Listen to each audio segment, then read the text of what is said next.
Let's take a moment to hear from this week's sponsor, HelloFresh. With HelloFresh, you get farm-fresh, pre-portioned ingredients and seasonal recipes delivered right to your doorstep. Skip trips to the grocery store and count on HelloFresh to make home cooking easy, fun, and affordable. That's why it's America's #1 meal kit. Pre-portioned ingredients help cut down on food waste, while step-by-step instructions make cooking a breeze, not so much of a chore.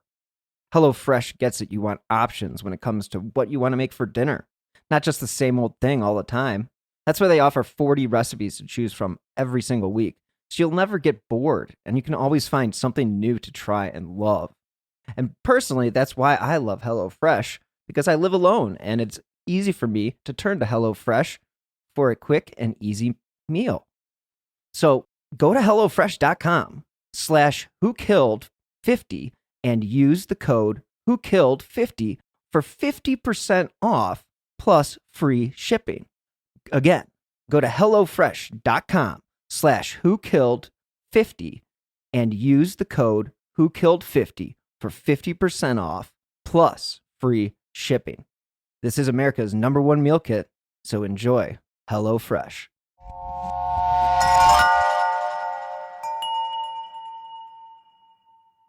Slow Burn Media, an Evergreen podcast, presents Who Killed, a podcast that provides a voice for the voiceless. The Coors Brewing Company in Golden, Colorado is a leading force in the brewing industry. Coors is the world's largest single-site brewery. It stretches almost 5 miles through Golden's Clear Creek Valley. The area encompasses all of the brewery operations, as well as subsidiary businesses, including Coors Transportation, the Coors Can Plant, and Coors Ceramics. But let's get back to what has made Coors famous, our beer. A unique part of the Coors brewing process is the huge German handcrafted copper kettles.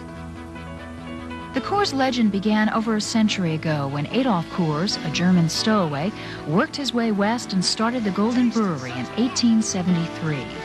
Young Adolph knew the water was a crucial ingredient and chose Clear Creek Valley with its abundance of pure underground springs as the perfect site to brew quality beer. That tradition has been handed down through each generation of the Coors family. Today, it's continued by the 4th generation of Coors. This progressive family has extended quality to the process itself by establishing environmental preservation and improvement as a top priority. For example, in 1959, the company pioneered the use of aluminum cans in the brewing business, and in turn was first to establish a voluntary recycling program called Cash for Cans. Coors is also committed to reducing pollution of our air and water and is dedicated to energy conservation. Hello and welcome to episode 175 of Who Killed. I am your host, Bill Huffman, and this is a Slow Burn Media and Evergreen podcast production. What if I told you one of the heirs to one of the largest breweries was kidnapped and held for ransom in 1960? You might say, yeah, I'm a true crime junkie, so of course I know that story of Adolph Coors III.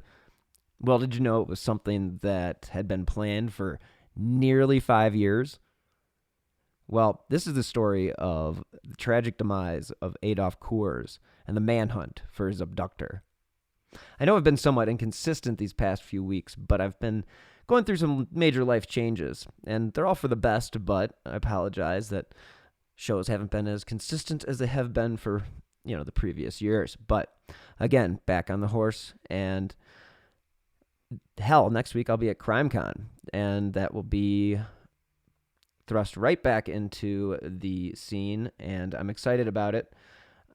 Don't forget, if you would like to save on your ticket, you can use my promo code WHOKILLED to save 10%. And anyway, let's get focused on this week's episode, and that is a little bit of a history lesson as we travel back to the year 1960, and just up the road from where I'm recording in Morrison, Colorado. And what am I talking about? Well, I mentioned it a few minutes ago, and that was the abduction of Adolph Coors III. Now, Adolph was the heir to the Coors brewery throne. He had two brothers, and we'll start with the abduction. And this basically happened when, it was February 9th, 1960, and a milkman discovered an abandoned station wagon in the middle of a bridge over Turkey Creek, and this was near Morrison. The vehicle was still running, and the radio was still playing. Now, as the milkman approached the vehicle, he did notice a stain on the road. He quickly notified the police, assuming, since this is 1960, he would have had to driven to the local police station. Obviously, with a name like Adolph Coors, the police realized they were dealing with a serious situation. So they had determined that he left his house in Morrison and had been abducted a short time later. A huge search party was actually put together to find the 45-year-old father of four. And as we've seen in most of these other cases that we have covered here on Who Killed, they were unable to find any evidence or trace of Adolph or the killer. So they did find some of Adolph's possessions, though, underneath the bridge. The following day, the FBI joined the search for Mr. Coors. On February 10th, 1960, working hand in hand, the FBI and Colorado authorities were able to invoke the federal kidnapping statute. And by doing this, they were able to have more resources on their hands. Now, Coors' wife, Mary, she would be sent a ransom note that was typewritten on that same day. Unfortunately, they followed the ransom note's instructions, but of course, they never heard back. With the little evidence that the government had, they began analyzing. Now, the ransom note stood out because it had a unique typeface, and this is according to the FBI, as well as a unique watermark. So with the FBI focused on the bigger issues, the local police and state police worked on leads closer to home. And just a couple facts about that time, and basically what they did is they did extensive interviews, and so they just stuck to the facts. And that what they did find out was that a canary yellow car, a Mercury, had been seen in the area. Not to mention that the elephant in the room here, but the car was yellow. And I know criminals aren't the smartest, but seriously, if you're going to do a kidnapping, why would you be driving a canary yellow car? And again, since this is the case, and the police now literally had their first legitimate lead. Now, as the FBI is wont to do, they tracked down the owner, and that was one Walter Osborne. And guess what Walter did, as all good criminals do? He left town right after the abduction. Another clue that just paints this guy into a corner. And oh wait, there's more. Right before the abduction, Osborne purchased a gun, handcuffs, and a typewriter. And wait, sorry, I'm so sorry. There's actually one last thing that really shows his guilt or his stupidity. He actually took out a insurance policy at his previous job, and he wrote that his beneficiary was Joseph Corbett. Well,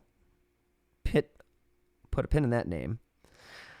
On March 22nd, 1960, the FBI issues a wanted poster featuring the smartest criminal, one Joseph Corbett Jr. He also had aliases ranging from James Barron all the way up to our favorite Walter Osborne. Now, the poster also notes that he should be considered armed and dangerous. Now, he also was a gun enthusiast, which they put on the wanted poster, which is, I guess, a good thing to know. So later that spring, the wheels began to fall off for one Mr. Corbett. And Corbett turned out to be the father of Joseph Corbett Jr. Now, this was the chief suspect in the abduction. So basically, when you abduct the heir of one of the largest breweries in the world, this is most likely going to land you on the top 10 most wanted list. And on September 11th, 1960, the search for Adolph Coors actually came to an end. And it was a tragic end, of course, when a few hikers had stumbled across his body. Now, the body was located 12 miles to the south of Sedalia, a suburb of Denver. And items recovered at the scene showed that there was no doubt that this was Adolph. But a bone analysis was done to confirm this. And tragically, the discovery of the body led to the case fading out of the public consciousness. And wanted posters were still published in magazines such as Reader's Digest. And it was actually one of these readers in Canada who would bring the biggest break in the hunt for one Joseph Corbett. And again, this guy, Joseph Corbett, pulled another ingenious move. To stay incognito, Corbett was reportedly driving a fire engine red Pontiac. So, October 29th, 1960, approximately 8 months and 23 days or so since he abducted and killed Adolph Coors, the Vancouver police shockingly discovered the fire engine red car at a motel. And he did not give up a fight. And at a motel, he did say, I'm the guy you're looking for. And then he would be extradited back to Colorado. And this was because of the fact that the body was found within the state. Otherwise, it would have been a federal crime. And again, that's the one thing that, makes it a little bit different. Now, Osborne and Corbett, they're the same person. So I'm just going to reference some of the early facts about this guy. Now, he didn't smoke or drink, and he was kind of eccentric, one of those Ted Kaczynski-like types. And he didn't own a phone. He was what you would consider a minimalist in today's society. Now, he rarely spoke to his neighbors, and in Denver, he actually worked at the Benjamin Moore Paint Company. So, Osborne, a.k.a. Corbett, or Corbett, a.k.a. Osborne, had moved to Denver in 1955. As I mentioned, Adolph Coors was the grandson of the Coors brewery founder, and he was actually, when he was abducted, he was the president of Coors Brewery. Now, ironically, this is just something that I came across in the research that they pointed out, is that he was actually allergic to beer. So the Coors business was very anti-union, and they actually had tried to keep a very low profile. And I think this was probably due to their anti-union views, and they were not the type of family that would be seen in, let's say, the New York Post page 6 or, anything along those lines, because this was a family that really protected their privacy. And I think a lot of families back in the 50s and 60s, they had just kind of gone through the Depression a few decades prior, so they were probably pretty private about their wealth, and they probably didn't want to have too many people coming to them and asking for help. Now, this is complete speculation on my part, but I do believe that there is something to be said for that in the way that people carry themselves who do have money, and then, they eventually come across money. But this was a family company. Coors was a family company that, Adolph Sr. built, and we'll get to him in a second, and it's kind of interesting. Well, to be honest with you, it actually comes up right now, and that is the fact that the Sr. had fallen out of a window in 1928 at a hotel. Now, it is rumored that this could have been a suicide. Now, I get that completely. Who falls out of a window? And if you know anything about 1928, there were a lot of things going on in that time. Even though the company was doing well, it still had to deal with some of the things that were coming down the pipeline, which was prohibition, if they weren't in the midst of it already. And, keeping a company running is a stressful job, especially when you're basically the largest brewer in the western part of the United States. Now, this is when Junior stepped up, and this would be Adolph III's father. Now, Adolph III, had two other brothers, Bill and Joe. Now, the father actually wanted them to be so conservative that conservative may be the wrong word, but he wanted them to be so low-key that he wouldn't even allow them to wear sport coats. He actually made them wear leather boots and, and button-downs, and that was it.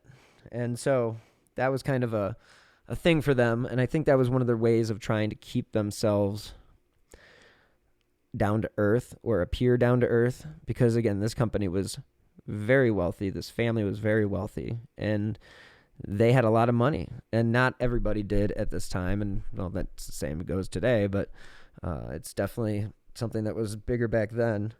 And, again, it's so interesting, this whole case. And, we all know about the Lindbergh abduction, when Charles Lindbergh's baby was abducted. And that seems like I guess that's a bigger story because Lindbergh was like a national hero, and this is just some rich family who had their child abducted. But nonetheless, it still had to be huge news. And to hear that after the body was discovered, that it kind of left the public consciousness, it's such a disservice for that family and for Mary Coors, and her 4 kids, basically left behind with nothing and no answers, to be honest with you, until they found Corbett.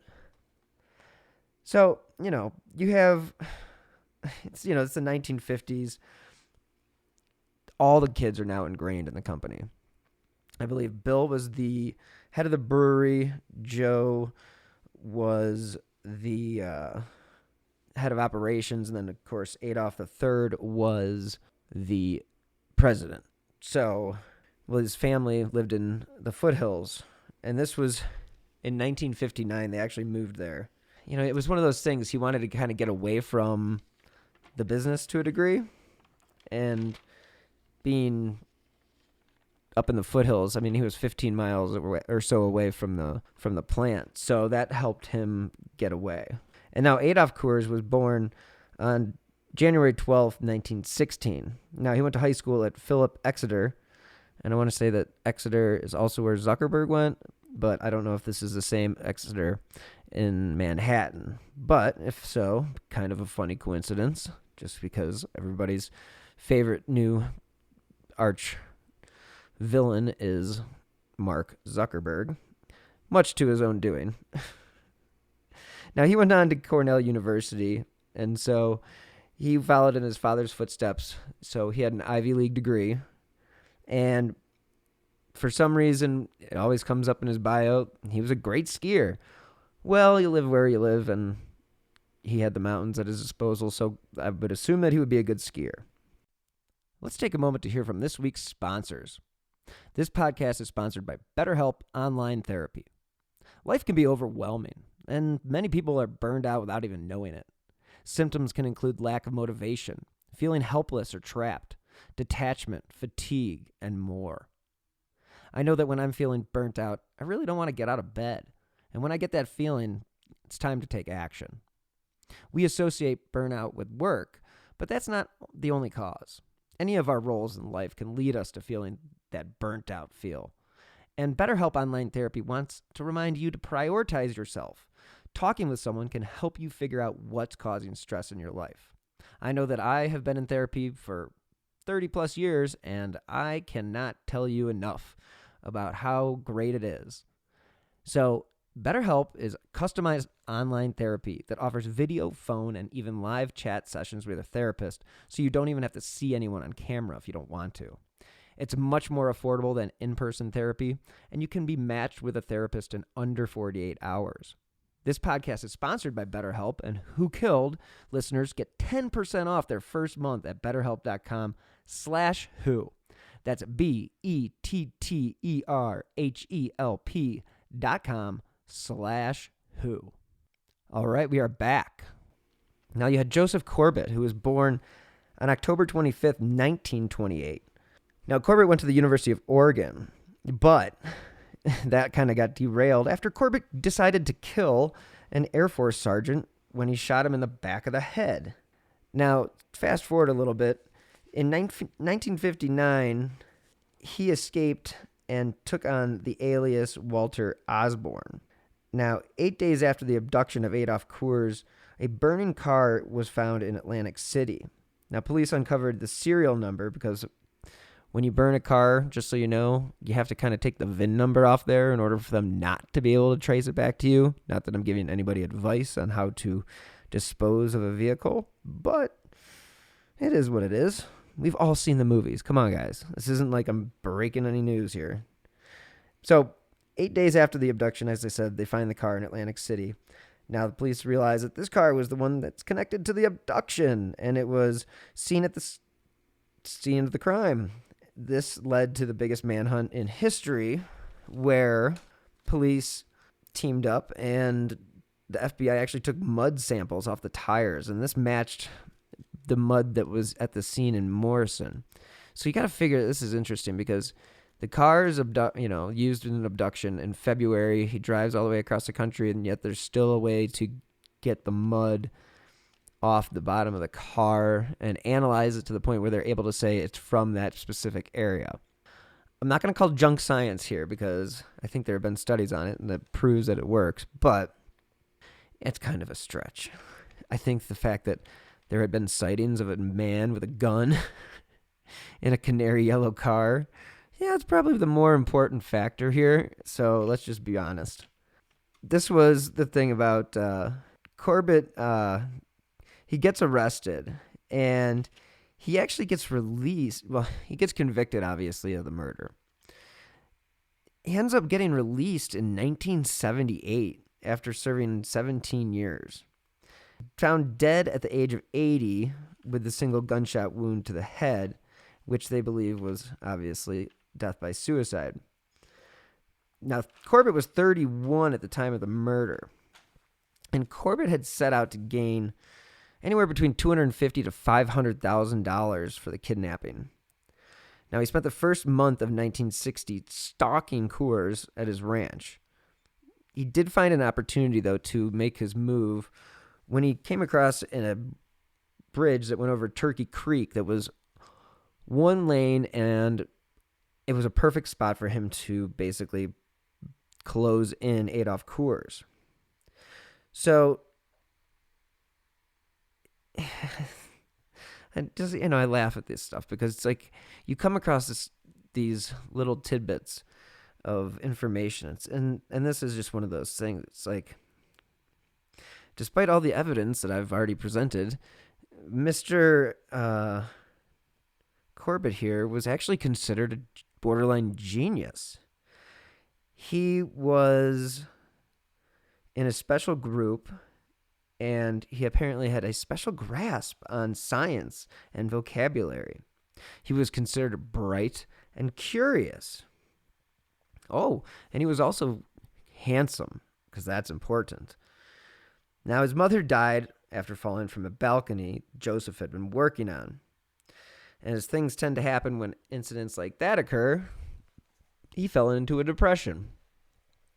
And I'm not going to sit here and going to say that that is what led him to become the crazy person that he became, but I will say this. If I was working on something and a member of my family, let alone my mother, was injured during that process, I can't imagine what I would do because, yeah, that would put me in a funk, and I don't know if it would lead me to abducting somebody, but it definitely would lead you to feeling pretty shitty about yourself, not going to lie. So he goes into a depression, and he actually, I mentioned his first murder, and it sounds like when you hear he shot an Air Force sergeant, whatever, he was in the Air Force. No, not really. This guy was somebody he picked up and who was hitchhiking, and for some reason, I don't know why, he shot the dude in the back of the head. And they tested his IQ in prison, and it was 148. So he was definitely, up there as far as geniuses go. Now, he did take, again, this is another weird thing. He took the name of his brothers, and that's how he came up with Walter Osborne. Because after he murdered the Air Force sergeant, it was August 1st, 1955, when he decided that he was going to escape the prison that he had been relocated to after being a model prisoner. And he just opened a screen window and was gone. So 100 law enforcement, a lab technician, Dale Ryder, and some other people went up to the scene of the crime, and this is back on February 9th, 1960. Now, this was one of those things where they had, a crime scene photographer for the newspaper. So Ryder goes up there, and he's taking photographs, and he's taking pictures of the specks of blood. He'd take a portion of the bridge that was removed for analysis. And police again this is when police actually decided they were going to scour the post office. Remember I mentioned the ransom note earlier? Well, the ransom note was not actually delivered to Mary. They actually intercepted it at the post office. Now, it requested $500,000 in ransom, and that was delivered overnight to Golden. But nothing occurred. And I'm not sure if that money, whatever happened to that money, to be honest with you. But the reports of a suspicious man sitting in his car with a rifle, that yellow car that I told you about earlier, started to come in. Now, I'm not going to sit here and say that 2022 is any different than 1960 because people can be sitting in their cars with guns in Colorado. It's just the way it goes. But if you see the same guy sitting outside your apartment or your home, your place of work, with a gun in his front seat on more than one occasion, I'm saying you should probably call the cops, because that's probably not something that he should be doing. And there's probably some ulterior motives for where he is and why he's doing what he's doing. So again, this dude, Joseph Corbett, borderline genius, does a bunch of really dumb stuff. He drives a canary yellow car while he's doing an abduction. During the abduction, he can't even pull off the job. He ends up shooting Mr. Coors twice.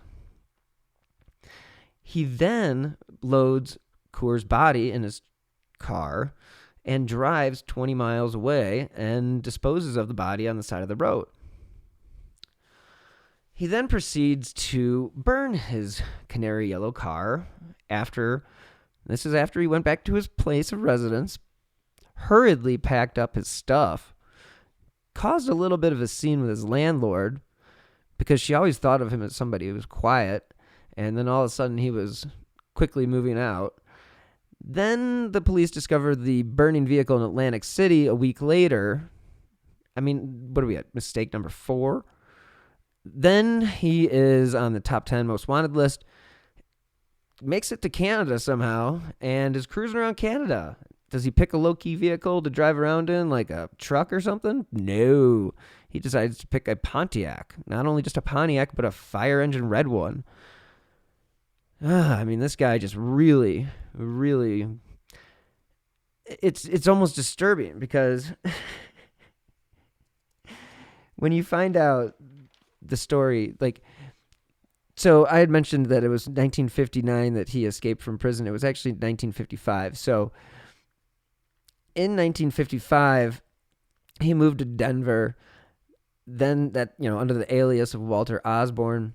Now, this is actually when he had begun planning the abduction of Adolph Coors.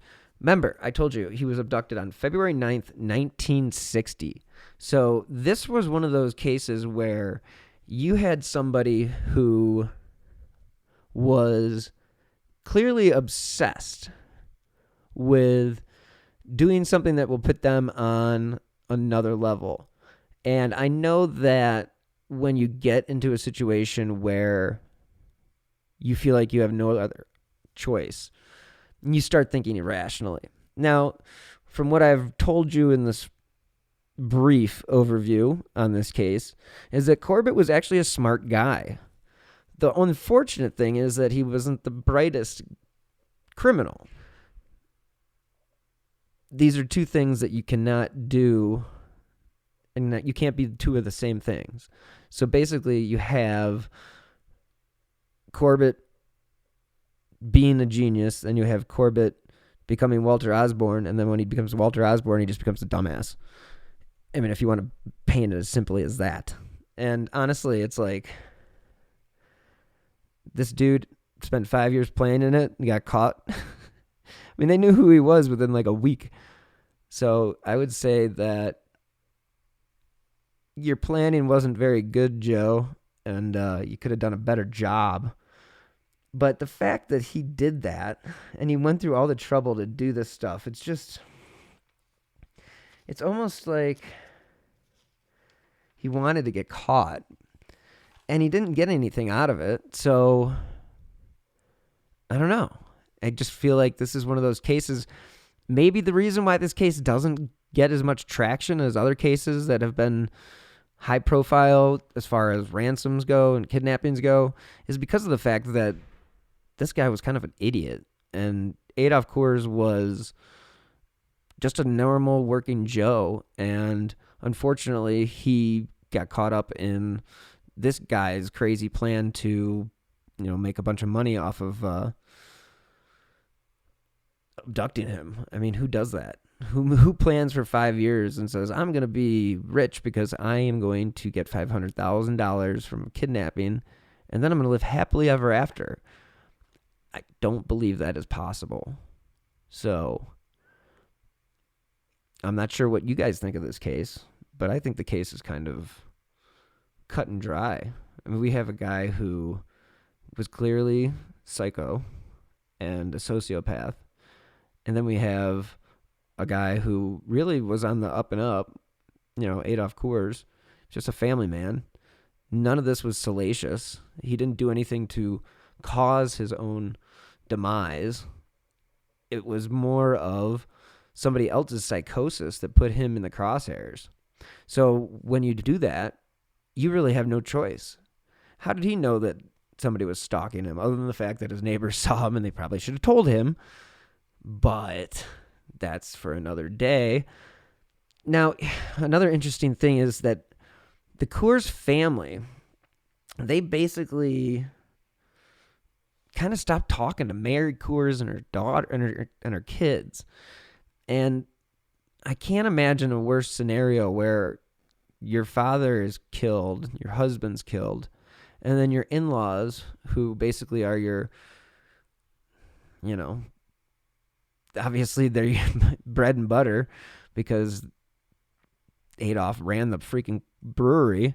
But the fact that they didn't maintain a relationship and they've kind of lost touch over the years, it's sad because they really should have not, it should have brought it closer together. And one of the reasons that they didn't actually stay close is because there was a little bit of a disconnect between Bill and Joe and Adolph. I mean, they were all brothers. They all worked in the industry together. But the fact that when the kidnapping occurred, they barely talked about it. And when the body was discovered, they didn't mention anything. I mean, they barely talked to people in private about it, let alone to people in the company. So there was a lot of resentment when it came to Mary Coors and how Mary felt about the actual situation. I think she feels like she got the short end of the stick. Needless to say, her husband was killed, but then to be cut off sort of by the Coors family, I think that probably led her to feel negatively about them. But I also say that I should take that they cut her off thing. I should say that is me talking. That's not necessarily what happened. But it is interesting to think that they wouldn't go above and beyond for their grandchildren. I mean, they're still their grandchildren. Just my 2 cents on that. But anyway, everybody's different. So the story of Adolph Coors is basically he was in the wrong place at the wrong time. But apparently that wrong time was for 5 years, because this Corbett character, Walter Osborne character, one and the same, had his sights set on this dude for 5 fucking years, man. That's like insane. So, I mean, I would just go and say Adolph, unless he had like his own bodyguards and protection and stuff like that, which really wasn't a thing back then, at least for, heirs. I mean, maybe if you were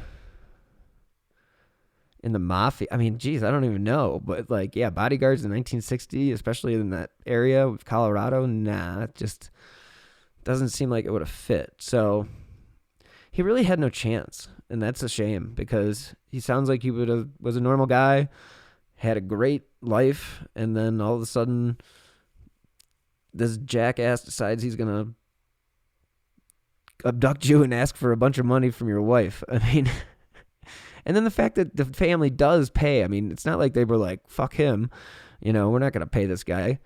I think that's interesting. So anyway, just food for thought. And on that note, I think we're going to wrap up this week's episode. So thank you guys so much for listening. As you know, I will be at CrimeCon next week. I'm a featured podcast on Podcast Row. Now, there are no set hours this year, so you can kind of come and go as you please. And I will be at the booth here and there, as well as I'll have some swag and all that good stuff. If you haven't bought your ticket yet, it's still a bucket list item for a lot of people, and you want to save, you can use my promo code WHOKILLED. And again, you want to follow me on Twitter. That's at BillHuffman3. If you would like to help support the podcast, you can do so via Venmo at Bill-Huffman-3. And again, thank you guys so much for listening. If it wasn't for you, I wouldn't be able to do this. And I'm happy to say that now that I'm back and settled, I can promise you that we will be back to a normal schedule, and happy to be back in the swing of things. Living in limbo is never fun. Thanks to BetterHelp.com for being a sponsor of this week's episode. So thank you guys so much again for listening. As always, stay healthy and be safe.